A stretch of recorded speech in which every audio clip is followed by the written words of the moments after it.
Era uma vez um casal que teve um bebê. E tá tudo bem que a maior parte das histórias no mundo começam assim. A sua história que tá me assistindo talvez tenha começado assim, com um casal, com duas pessoas. E a minha também começou assim. E esse casal, meu pai e minha mãe, antes mesmo de eu nascer, já não estavam mais juntos, né? Já tinham se separado, mas não sei as circunstâncias, não parei para entender os porquês. Mas no final das contas, o que aconteceu é que quando eu nasci, minha mãe e meu pai já não estavam juntos. Então, durante uma boa parte da minha vida, até talvez os meus 5 anos de idade, eu fui criado só pela minha mãe, com algum auxílio da família e tudo mais. E demorou muito para ter contato com meu pai. Então eu lembro que a gente se mudava bastante de cidade, de casa e tudo mais. E o que eu lembro, talvez quando eu era pequenininho, eu lembro quando eu tinha uns 6 anos, talvez, eu lembro de uma vez de ter encontrado meu pai quando fui visitar minha avó. Mas ele me levou pra cortar o cabelo, sabe? Eu lembro de uma vaga memória, assim. E depois, quando eu tinha uns 15 anos, mais ou menos, eu descobri, ou sei lá, me atinou a ideia de que eu tinha um irmão. E eu com 15 anos fui criado com a minha irmã. E aí pensei, pô, a ideia de ter um irmão, um menino, né, como irmão, pô, que legal. Então com 15 anos eu pedi pra minha mãe pra nas férias, como minha avó morava na cidade do lado do meu pai, eu poder ir lá visitar meu pai. Claro, o objetivo era visitar o meu irmão, né, essencialmente. Inconscientemente, talvez também visitar meu pai. E aí eu sei que em 15 anos o que eu me lembro é isso. Uma vez de ter visto meu pai, sei lá, com 6 anos e depois com 15. 14 para 15 anos e foi muito bom encontrar, conhecer meu irmão, o Victor. A gente na época brincou pra caramba, se divertiu, se curtiu muito. Tem boas histórias aí que eu consigo lembrar dos poucos momentos que eu tive com ele nesse período de férias só, assim, sabe? Depois eu voltava pra cidade onde eu morava. E aí eu lembro que teve uma dessas idas que era Natal. E queria ficar na casa do meu pai, né, com meu irmão. E eu lembro que nesse dia minha mãe chorou muito. E eu não entendia por que minha mãe não deixava ficar lá. E chorou pra caramba quando eu falei que eu queria passar o Natal por lá, né? O Natal que é uma data tão significativa. Com o tempo eu fui amadurecendo e fui entendendo as motivações da minha mãe. No final das contas, eu ouvi muito a história de minha mãe tendo que entrar na justiça porque meu pai não pagava pensão e tal. Então, quer dizer, foi uma relação conturbada. Meu pai foi um cara que nunca demonstrou um real interesse em se aproximar de mim e tudo mais, né? Enfim, quando a gente tá afim, a gente vai atrás, se vira pra encontrar, né? Quem a gente tá afim de encontrar, e ele nunca demonstrou esse desejo. Então quando eu mostrei que eu queria passar o Natal por lá, nossa, imagina como é que minha mãe deve ter se sentido, né? Mas ok, enfim, acabou que eu não passei Natal por lá. Passado mais algum tempo, eu acho que nessas idas de férias eu acabei indo encontrar meu pai e meu irmão mais uma vez e tudo mais. Eu sei que pulo disso já para um período onde eu ia fazer faculdade, eu acho que já com 16 anos. E eu queria fazer faculdade, só que minha mãe não tinha grana para bancar a inscrição, eram uns 3 mil reais, acho 3 mil e tantos reais. Minha mãe não tinha condições naquele momento, naquela época, de pagar isso. E o meu pai devia, sei lá, mais de 10 mil reais, sabe, de pensões atrasadas e tudo mais. E aí eu lembro que eu que meio que assumi, fiz a proposta pra minha mãe, ó, vamos fazer o seguinte, acho que minha mãe me dava uns 50 reais por mês. E eu disse pra ela, vamos fazer o seguinte, deixa o dinheiro que o pai manda cair na minha conta e não precisa mais me dar aqueles 50. Né? E ela topou, eu falei, pô, beleza, eram uns 260 reais na época, pra mim que ganhava 50, ia ser maravilhoso. E aí que eu comecei a ver o que acontecia, o pai não mandava o dinheiro, né? Muitas vezes, vários meses ele não mandava. E eu sei que pulo dessa história direto por uma audiência, que eu fui assumir a audiência de pensão, né? E fui com uma advogada da família. E eu lembro que nessa audiência, teve audiência e tudo mais, e no final da audiência meu pai me pediu pra ir com ele, pra ele me deixar em casa. A gente sair e ele me deixar em casa. Eu, com a idade que tinha, acho que já com uns 16 anos, já não era besta, eu pensei na minha cabeça que ele vai tentar me conversar pra tentar fazer eu desistir da ação, né? E dito e feito, ele me levou pra conversar pra isso, pra ver se eu desistia da ação. A estratégia que ele usou não foi lá muito boa, ele tentou lá botar minha mãe contra mim um pouco, dizer que minha mãe que se me mudava muito e tal. Mas não colou, né? Não era uma boa estratégia, minha mãe que me criou, quer dizer, que fez tudo por mim, fez quem eu sou hoje. Então não colou muito isso aí, mas enfim, ele me disse que tava muito mal de grana, que meu irmão não tava estudando, que meu irmão tava sem computador, que eu sempre via, eu lembro que ele tinha um Escort, aquele conversível, sabe? Eu não lembro o nome daquele Escort, mas eu adorava aquele carro dele. E eu sempre via ele com bons carros na época que eu o vi, né? E ele disse, vai ver com que carro eu tô e tal. E, enfim, eu sei que não colou a conversa, e eu cheguei em casa, e como eu desconfiei do que ele me falou, e eu não contei isso online assim pra ninguém, viu, gente? Estou sendo absurdamente vulnerável. Acho que agora eu posso, depois de tudo que aconteceu. Eu liguei pro meu irmão. E aí, mano, tudo bem? Como é que tá? Aí você conversa vai, conversa vai. Eu perguntei como é que tá o colégio. Ele disse, tá tudo bem. Perguntei se ele tinha computador, ele falou que sim. Tem a memória de eu perguntar sobre o carro do pai, ele dizer que o pai tinha um Vectra. E que na época era o carro, né? Então, assim, eu peguei ele em umas mentiras, assim, né? Quer dizer, a sensação que ficou ali é que ele mentiu pra mim pra fazer eu ver se desistia do processo. E aí, se eu já tinha um distanciamento dele, a partir daquele momento eu passei a ter, assim, ó, nojo, sabe? Asco, de querer total distância. Na época, o meu irmão percebeu que eu tinha ligado pra ele e que no meio da conversa eu tinha perguntado essas coisas, então ele sentiu que eu tinha traído ou algo assim e se distanciou também. Eu entendo que com razão, né? Na época. E e acabou que nunca mais nos falamos. E aí eu fiquei sempre com essa mágoa guardada em relação ao meu pai, não podendo ver meu irmão. Eu tenho um outro irmão. Meu irmão já tem 2 filhos, né? Na época em que eu comecei a fazer o processo de reconexão não tinha 2, mas já tinha um filho, ou seja, já era tio e tudo mais. E, enfim, ficamos praticamente 10 anos sem nos falar. E nesses 10 anos eu vivenciei muitos processos de... Bom, antes dos processos de desenvolvimento, vamos entender que eu vivenciei muitos processos de dor interna, né? De identificar incômodos meus, então perceber o quanto eu me senti incomodado por ter sido abandonado, me senti abandonado pelo meu pai. Afinal de contas, meu pai criou meu irmão, né? Ele criou meu irmão, mas não me criou. Então tinha um sentimento interno de eu não sou bom o suficiente, meu pai não me quis, meu pai não me criou, eu não tive valor para o meu pai. Entende?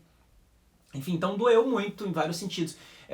Acho que doía de diversas formas sem eu perceber. Com o tempo, dentro de processos terapêuticos, processos de desenvolvimento, eu fui descobrindo os porquês dentro da minha cabeça, o que as coisas significavam. Mas foi muito doloroso sentir isso tudo. E pelo menos era o significado que eu dava, né? Eu não sou importante, porque o meu pai não me valorizou, meu pai não me quis. Né? Então quem eu sou se meu pai não me quis? A gente joga fora aquilo que não vale nada. Né? E eu tinha esse sentimento de alguma forma, mesmo que não fosse consciente, inconsciente meu sistema sentia isso. E nos meus processos de evolução, vamos dizer assim, eu fui entendendo, buscando entender o que significava tudo isso dentro de mim. E a primeira coisa que surgiu foi o seguinte: o olhar para as oportunidades. Eu trabalho muito nas minhas formações, nas formações que eu ministro, nos conteúdos que eu trago aqui pro canal, seja onde é que você está me assistindo, no YouTube, no Instagram, no Facebook. Eu falo muito sobre o olhar positivo das coisas, o olhar positivo para o mundo. E enquanto você tá cego, totalmente cego pro mal que as pessoas te fizeram, pro julgamento que você tem de que o que as pessoas fizeram foi ruim, se você julga que uma coisa que aconteceu ela é boa ou ruim, isso te cega e te impede de olhar o lado bom das coisas. Totalmente. Se você está julgando que uma coisa que aconteceu na sua vida ela é ruim, provavelmente esse julgamento seu está impedindo você mesmo de perceber outras bênçãos e outras maravilhas que aconteceram por conta disso. E aí eu sei que dentro desse processo de tirar a venda, né, de parar de julgar o meu pai, porque esses sentimentos todos vinham de um julgamento um julgamento meu, de que o meu pai deveria ser como todos os outros pais, que criou o filho desde cedo, que estava sempre presente, que ele deveria agir como agiu com o meu irmão, quer dizer, era o meu julgamento de como eu queria que o meu pai tivesse me criado. E como meu pai não me criou do jeito que eu queria, eu julgava o jeito dele de ser como negativo, ruim, e que ele era um desgraçado, ou sei lá que outra palavra eu poderia usar, que é o sentimento por ele, e que, enfim, e por aí vai. Quando eu comecei a entender que o julgamento era meu, e que se eu começasse a parar de julgar como certo e errado, como bom ou ruim, e simplesmente aceitasse como uma situação que aconteceu na vida, eu estaria aberto a enxergar outras coisas que eu não enxergava antes. E aí começaram a vir algumas visões, algumas percepções de coisas que eu não valorizava antes, eu não tinha percebido antes. Primeira delas, o meu pai me ensinou como ser pai. Como assim, João? Hoje eu tenho um filho que hoje está com 4 meses e meio, Miguel. E, cara, eu você é um pai completamente diferente do que meu pai foi pra mim, em relação ao meu filho.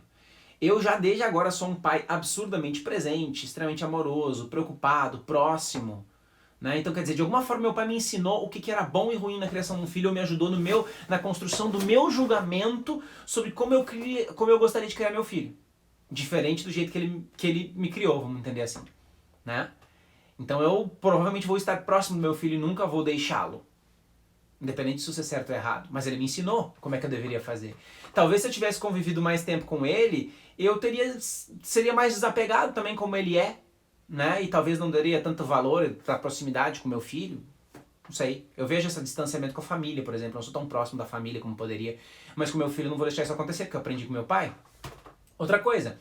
O meu pai não ter me criado trouxe pra minha vida um outro pai. Que é um cara que chegou na minha vida quando eu tinha 5 anos, que é quem eu chamo de pai hoje, quem eu ligo no Dia dos Pais, até mando mesmo. Enfim, já conto como é que tá a minha relação com meu pai biológico, tá? Mas quem eu ligo no Dia dos Pais, efetivamente, quem eu ligo nos finais de semana pra mostrar o meu filho e tal, é um cara que foi meu pai que me criou. Que é quem eu chamo de pai, efetivamente. Eu também chamo meu pai biológico de pai, mas a referência de pai pra mim é esse cara que me criou. E se o meu pai tivesse sido presente, talvez o cara que me criou não tivesse aparecido na vida da minha mãe. E o cara que me criou, que apareceu na vida da minha mãe, que é meu pai hoje, de criação, mas que eu tenho, nossa, é muito mais, é tão pai quanto biológico, ele, cara, ele junto com a minha mãe eles dois juntos fizeram quem eu sou. Então os valores que eu tenho na vida, os aprendizados que eu recebi deles, foram extraordinários. Então entende o lado positivo? Se o meu pai não tivesse agido como agiu em relação a mim, eu não teria tido esse cara na minha vida. Que foi tão determinante e importante para o meu crescimento, para quem eu sou hoje, para os valores que eu tenho de vida, que é a verdade. Eu lembro que eu apanhei poucas vezes do meu pai, e as duas que eu me lembro aqui agora são por mentira. Então aprendi a importância da verdade, da ética, sabe? E, enfim, então esse é mais um ganho. Meu pai me trouxe outro pai. Depois de muitos anos, minha mãe acabou se separando do meu pai de criação, e hoje tem outro pai, que é um amigão, parceirão, que é o Luciano, que é um pai que a gente briga, ele é jovem, ele tem quase a minha idade, vamos dizer assim, quase a minha idade, exagero meu, eu tô com 33, ele já passou dos 40, mas é um parceirão, um cara muito gente boa, é um outro pai que surgiu, né, como um amigo. Então, você percebe que quando você começa a olhar para as tragédias ou dificuldades ou coisas ruins que você achou que você tinha na sua vida e você começa a entender que talvez aquilo só tenha sido a sua história. E não interessa, e não há julgamento que diga se a sua história foi boa ou foi ruim. Porque até as coisas ruins provavelmente fizeram muitas coisas boas acontecerem. Pensa quanta coisa ruim aconteceu na sua vida que se não tivesse acontecido você não estaria onde está hoje. Quantas vezes você precisou ser demitido para hoje fazer o que você faz, que de repente é o que você ama? Quantos relacionamentos você teve e terminou, que foi horrível, mas para que você hoje estivesse num relacionamento que você curte hoje? Então quer dizer, para novas coisas começarem a acontecer na vida da gente, coisas antigas precisam terminar. Para que um novo ciclo se inicie, um ciclo antigo precisa acabar. Então quer dizer, não tem como a gente controlar e não tem nem como deixar, não vou viver minha vida de forma que não aconteça nada ruim. Isso não existe. Nossa vida sempre vai acontecer algo que a gente gosta e coisa que a gente não gosta. E a gente vai julgar isso como bom ou ruim. Se a gente não gosta é ruim, se a gente gosta é bom. Só que na real, não é bom ou ruim. Só é. Só é. Então quer dizer, meu pai me abandonou, meu pai é um crápula desgraçado, que não quis saber de mim, eu sou uma pessoa sem valor por causa disso, porque meu pai não me quis. Não, cara. Meu pai, dentro da rotina de vida dele, do trabalho dele, da vida dele, da família dele, dos compromissos dele, do que ele vivia, na época em que ele engravidou minha mãe, que eles me tiveram, ele optou por seguir o caminho da vida dele lá, né? Não seguir o relacionamento com a minha mãe, porque provavelmente ambos não tinham um sentimento forte o suficiente para continuar juntos. Então, cara, aí eu não sei se você está percebendo uma coisa, que é o que eu chamo de fase do amadurecimento. E teve uma teoria específica que me trouxe uma maturidade muito grande nessa busca toda de evolução e desenvolvimento. Eu tive durante um período, não lembro que ano foi, mas acho que eu tinha uns 23 anos por aí, depois que eu fiz coaching pela primeira vez, eu tive a oportunidade de conhecer um pouco de constelação familiar. Acho que mais do que 23 anos, mas em 24, 25 por aí. eu fiz constelação familiar. E aí eu aprendi na constelação familiar as 3 leis da constelação. Basicamente, constelação, a gente poderia entender como um estudo feito pelo Bert Hellinger, o criador, o pai da constelação familiar. Ele, ao estudar as famílias, entendeu que existem algumas leis, algumas regras que precisam ser seguidas na relação familiar e que, se não são seguidas, tendem a gerar conflitos, tendem a gerar problemas. E quando eu comecei a ver isso, quando eu comecei a ler e entender essas 3 leis básicas, eu comecei a ver o quanto eu desrespeitava essas leis e o quanto o desrespeito dessas leis por minha parte me gerava sofrimento. Então eu mesmo gerava sofrimento na minha vida por desrespeitar as leis da família, da constelação familiar. As 2 leis que eu não vou citar muito agora, uma delas é a lei do dar e receber, né? Então você só consegue receber plenamente se você dá, você só consegue... só faz sentido para você dar se com o tempo você aceita receber também. Então precisa existir uma via de mão dupla, tá? Essa é uma das leis. A outra lei é a lei do pertencimento. E a lei do pertencimento diz que todo ente familiar sempre, eternamente, terá direito de participar da entidade familiar, independente do que essa pessoa tenha feito. Então não é porque meu pai me abandonou, teoricamente, ou não viveu a minha vida, ou não viveu perto de mim, ou não me criou, que ele perde o direito de ser meu pai. Ou que ele não vai mais ser meu pai. Não, ele vai continuar sendo meu pai pela eternidade, entendeu? Vai ser meu pai pela eternidade, goste eu ou não. E a terceira, que talvez foi a principal, que eu mais quero comentar aqui agora, é a lei da hierarquia, que me fez assim, ó, cair na real sobre algumas coisas e foi muito importante. A lei da hierarquia diz o seguinte, é como a hierarquia de uma empresa. Quem está no topo, quem vem primeiro, manda mais do que quem vem embaixo. Não é assim que funciona? Então o presidente manda mais que o diretor, que manda mais que o gerente, que manda mais que o coordenador e por aí vai. Não é isso? Pensa nessa hierarquia na família. Quem é que vem primeiro? Sei lá, bisavós, avós, pais, filhos. Quem é que manda mais? Pai ou filho? Pai. Pai e mãe mandam mais, né? Pai e mãe mandam mais.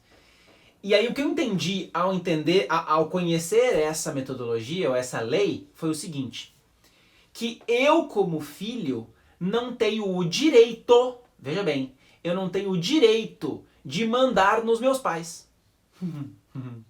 Eu não tenho direito. E é engraçado que quando eu conheci isso, a minha ficha caiu para os 2 lados, para minha mãe e para meu pai. Porque nessa época eu via que minha mãe, deixa eu ver, se eu tinha 20 e poucos anos, minha irmã tinha uns 15, e eu me via muito dando pitaco na vida da minha mãe sobre como ela deveria criar a minha irmã. Como se fosse o marido da minha mãe falando, faça assim com essa menina, sabe? E eu não sou marido da minha mãe, não sou pai da minha mãe, eu sou filho da minha mãe. Quem sou eu como filho, que nunca nem fui pai nessa época pelo menos, para querer ensinar a minha mãe, que foi quem me teve, a como ela deveria criar a minha irmã. Eu não tinha este direito. E por quebrar esta regra, infringir a regra da hierarquia, eu via que eu criava muito conflito com a minha mãe. Exatamente por ficar tentando mandar nela. E aí foi um dos lados que me ajudou muito a conhecer essa regra, essa lei, vamos entender assim. E com o meu pai, eu também entendi que eu não tinha o direito de julgar as ações do meu pai, de dizer que o meu pai tinha que ter feito assim ou feito assado. Cara, mais uma vez, quem sou eu, que nunca nem fui pai, eu sou filho do meu pai, como é que eu quero dizer pro meu pai como é que o meu pai deveria ter me criado? Entende? Não faz sentido, gente, é muita imaturidade da nossa parte querer dizer como é que os nossos pais deveriam ter levado a vida deles, ou ter criado a gente. Pensa que quando seus pais nasceram e começaram a viver a vida deles, você nem sonhava em existir na face da Terra. Seus pais tiveram uma criação diferente da sua, viveram uma época diferente da sua, passaram por coisas diferentes das suas, aprenderam de maneira diferente de você. Quer dizer, a forma como eles lidavam com o mundo e como eles achavam que deveriam lidar com o mundo é completamente diferente da sua, nesse momento de vida agora, na vida como você vive hoje. Então não dá pra eu querer pegar a cabeça que eu tenho hoje, o mundo como ele é hoje, e querer fazer com que os meus pais se encaixem nessa realidade. Eu aprendi muito com isso, talvez você que está aí do outro lado possa aprender também. Se você julga os seus pais como certos ou errados, você está cometendo um erro. Você não tem o direito de fazer isso. Você não tem o direito de julgar seus pais como certos ou errados, bons ou não. Eles têm a vida deles, eles construíram a vida deles, aliás, você existe por causa deles. Então, cara, baixa a bola. É isso que eu cheguei num momento de dizer assim pra mim, João, baixa a bola, seu moleque. Quem você pensa que você é para mandar nos seus pais e para dizer como é que seus pais deveriam ou não deveriam agir? Entende? Então foi muito significativo e importante para mim, foi um movimento de maturidade, de amadurecimento de quem eu sou muito grande, mas muito grande mesmo, muito grande. E aí a gente chega no final dessa história, né? E aí, João, tô querendo saber o que foi que aconteceu, como é que tá a sua relação com seu pai e tudo mais. Bem, vamos lá. Nesse processo de maturidade, um outro sentimento que no final começou a surgir e faz parte de uma tomada de consciência muito grande, foi o seguinte, eu até tenho que falar com mais calma futuramente sobre esse assunto, mas tem uma outra lei, ou um outro estudo feito pelo Winnicott, que é a teoria da mãe suficientemente boa, que diz basicamente a ideia de que os nossos pais, eles foram bons o suficiente para nós. Ou seja, eles podem não terem sido os pais que a gente gostaria que eles fossem, mas que eles foram os melhores pais que eles poderiam ser, dentro do nível de consciência que eles tinham, da maturidade que eles tinham, de quem eles eram, sabe?